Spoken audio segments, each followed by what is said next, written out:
Cette fois-ci c'est parti, on se lance sur la voie lycienne. On est à Fétier actuellement. En fait, nous on a commencé à Fétier parce qu'on voulait s'arrêter à Caracoy, qui est une ville fantôme, une ville abandonnée. Par contre, qu'on se le dise, hein, visiter un site touristique avec les backpacks, c'est peut-être pas l'idée du siècle.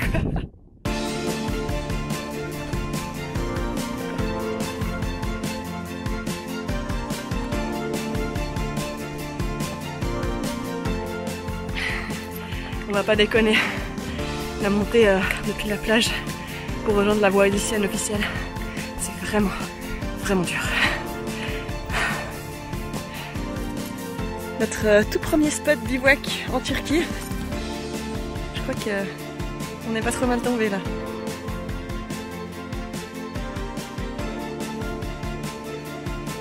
C'est juste indécent, Benoît il est en train de se brosser les dents avec sa brosse à dents électrique là.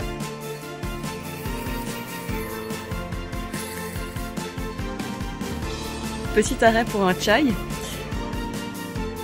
Il y a un truc qui est marrant sur les Lycienne Way en fait, c'est que très régulièrement, hein, il y a des pubs en fait destinées aux randonneurs sur le côté. Donc Melissa Pension, come down, take a look, have a look my friend. On vient tout juste d'arriver à Faralia. Ici on va quitter la Lycienne Way pour suivre un chemin alternatif qui va longer la côte pour aller jusqu'à Kabak. Donc c'est un peu plus long, mais apparemment plus scénique. Des spots de pique-nique comme celui-là.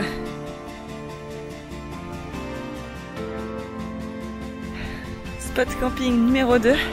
Le retour du guerrier. Voie lycienne, jour 2. Yes. Beer. View. Chat.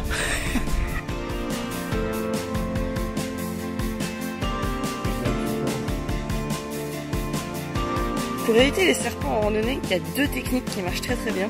Il faut faire du bruit avec ses bâtons, marcher fort. Et la deuxième technique consiste à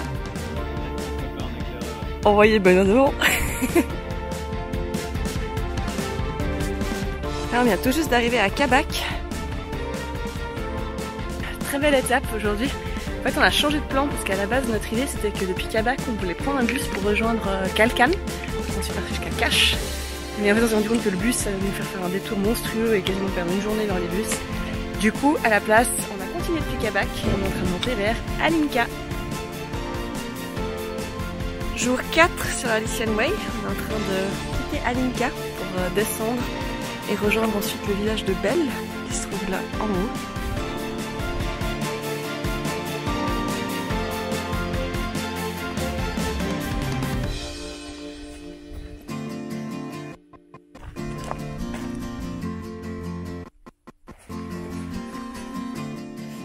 Alors en trek, c'est pas forcément la haute gastronomie.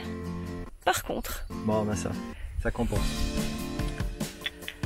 Là, on s'apprête à taper un sommet. C'est des boîtes de conserve avec des yaprak samra. Ça, c'est ces feuilles de vigne avec du riz à l'intérieur.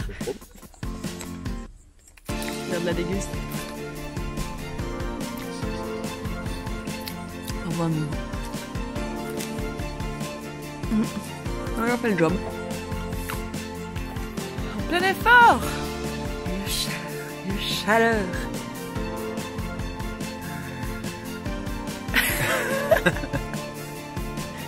La position du gars quand il y a un vague semblant de courant d'air. On vient de passer à côté d'un groupe de boucs et ils ont commencé à faire plein de petits cris quand on passait. Benoît il soupçonne que parce que à cause de notre odeur, il croyait qu'on était un éleveur. Moi je pense que ça se tient.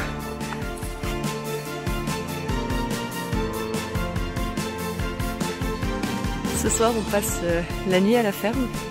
En fait, on s'est fait harponner par un paysan qui était ici en train de préparer du chai juste à côté du chemin de randonnée. Et du coup, il nous a proposé de bien boire un thé. Alors, chose qu'on a acceptée. Et après, en fait, tout de suite, il a dit « Mais vous dormez où ?» On a dit « Bah, on va camper. » Il nous a dit « Bah, vous pouvez camper là, hein, si vous voulez. Mais vous serez mieux installé sur ma petite plateforme. » Alors du coup, il insiste pour qu'on dorme là-dessus. Il a insisté. Et en pleine descente en direction de la plage. Dernière étape pour nous sur cette voie lycienne.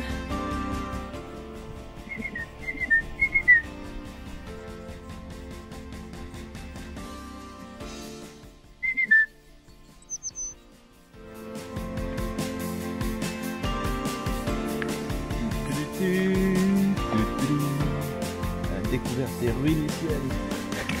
Elle est encore debout depuis 2000 ans. On est bien fatigué, mais vraiment content d'avoir fait ce trek. On va voir encore demain les ruines de Lectoon, qui sont patrimoine mondial de l'UNESCO. Et on va y aller en plus cette fois-ci. Parce qu'en fait la voie lycéenne ne passe par ces ruines, mais par contre c'est toute la route. Donc du coup, quitte à faire, on prend le bus. On a repris un dolmouche et on est venu aux ruines de Champos, qui sont apparemment le berceau de la civilisation lycienne. C'est bien ça, Benoît. Son importance pour la voie lycéenne. D'où son importance pour la voie lycéenne, chemin que nous venons de parcourir avec nos petites patounes en partie.